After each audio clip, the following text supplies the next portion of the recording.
చూస్తున్నావా కాళీ? ఎవడ్రా నువ్వు? నీ పేరు మెడలో వేసుకోగలను. అంతటి మునగాడివా? గతంలో నీకు చాలా సార్లు గుణపాఠం చెప్పాను. అంటే నువ్వు?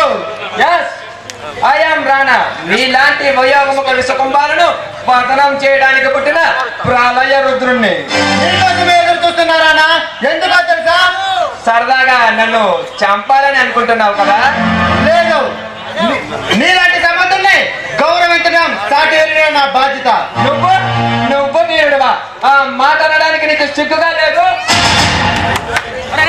నా వేదానికి ఇప్పుడు ఏ లోటు వచ్చింది? అడవుల్లో దాక్కుంటూ అమాయకులు ప్రాణం తీయడం వీరత్వం కాదు. మోగ జీవాలను చంపి వాటి దంతాలను పై దేశాలు ఎగుమతి చేయడం వీరత్వం కాదు. పచ్చగా పెరిగిన పైరును కరువు లేకుండా కోసి ఇంటికి తెచ్చుకుంటున్నాడు రైతు. అతనికి చేసిన తప్పు కానప్పుడు నేను చేసింది ఎలా తప్పు అవుతుంది? పర్వాలేదే, అడవుల్లో ఉంటూ ఆకులు తింటూ నీ చిన్న మెదడుకు చిదిగిపోయింది అనుకున్నాడు. కానీ నీకు చావు భయం ఉందని ఇప్పుడే తెలిసింది. నా తెలుగు గురించి వ్యాయామం చేయగలదు రానా? ఎవరి తెలుగు గొప్ప వాడికే ఉంటుంది. నువ్వేంటో నీ గొప్పతనం ఏంటో ప్రపంచానికి బాగా తెలుసు. ప్రపంచానికి తెలిసింది కానీ నీకు తెలియకపోవడం విచారకరం. నువ్వు తీరిగ్గా కూర్చొని విచారిద్దువు కానీ నేను అడిగిన దానికి సమాధానం చెప్పు. కానీ అడుగురానా? నీ మీద చాలా గౌరవం ఉందని చెప్పానుగా. నీలాంటి వాడు నన్ను గౌరవించకపోయినా పర్లేదు. మర్యాదగా కుమార్ రాజాని ఎందుకు కిడ్నాప్ చేసావో చెప్పు. అది నీకు అనవసరం. అది నాకు అవసరం. ఎందుకు అవసరం? అది నీకు చెప్పనవసరం లేదు. నేను కూడా ఎందుకు కిడ్నాప్ చేశానో చెప్పను. నువ్వు చెప్పకపోయినా నేను తెలుసుకోగలను.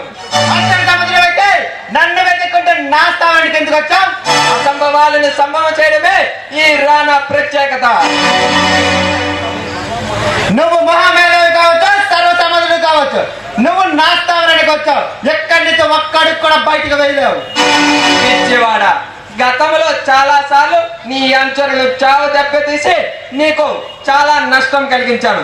అలాంటిది నేను తలుచుకుంటే ఒక్క అడుగు కాదు 100 అడుగులు వేయగలను. కాళీ, పొరపడుతున్నావు రానా? నీటిలో ఉన్నప్పుడు మసలు బలం రెట్టింపు అవుతుంది. ఇప్పుడు కూడా నేను నీటిలో ఉన్న మసలు లాంటి వాడిని. పెట్టుకుంటే పైకే పోతారు కానీ ఉపయోగం ఉండదు. నీటిలో అయినా నిప్పుల మధ్య అయినా అజేయంగా పారు విజయుణ్ణి నేను. మర్యాదగా కుమారాజు నాకు అప్పగించు. అప్పగిస్తాను. అయితే ఒక కండిషన్. ఏమిటది? నువ్వు నాకు చేతులు కలపాలి, పాటగా పనిచేయాలి. పకట కళ్ళు కంటున్నావా కాళీ? పగటి కళ్ళు కాదు, కళ్ళను నిజం చేసుకోవాలనుకుంటున్నాను. ఎందుకో తెలుసా? నీ శక్తి సామర్థ్యాన్ని నాతో కలుపుకోవాలనుకుంటున్నాను. అందుకే అడుగుతున్నాను. ఆకాశం నుంచి జారిపడే పిడుగు అరచేతిలో పట్టుకోవాలని చూస్తే అన్యాయంగా వచ్చేస్తావు కాళీ. అయితే నాతో చేయి కలపనంటావా? అది నా కంఠంలో ప్రాణం ఉండగా జరగదు కాళీ. అయితే నీ కోరిక నెరవేరదు. ఇక నువ్వు వెళ్ళొచ్చు.